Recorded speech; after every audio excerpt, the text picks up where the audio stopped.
प्रेम आंधळे असते याचा प्रत्यय देणारी एक घटना केज तालुक्यातील युसूफ वडगाव पोलीस ठाण्याच्या हद्दीत घडली।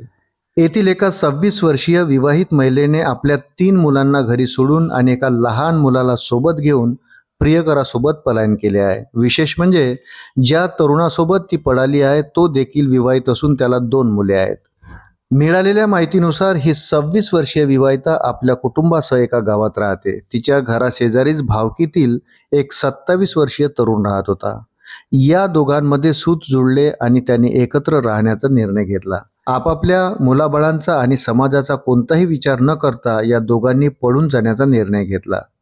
विवाहितेने जाताना आपल्या 4 मुलांपैकी 3 मुलांना घरी सोडले तर एका लहान मुलाला सोबत नेले आहे। पोलिसात परस्पराविरोधी तक्रारी या घटनेनंतर दोन्ही कुटुंबात मोठी खळबळ उडाली। दोघांच्याही नातेवाईकांनी युसूफ वडगाव पोलीस ठाण्यात ते बेपत्ता असल्याच्या स्वतंत्र तक्रारी दाखल केल्या आहेत।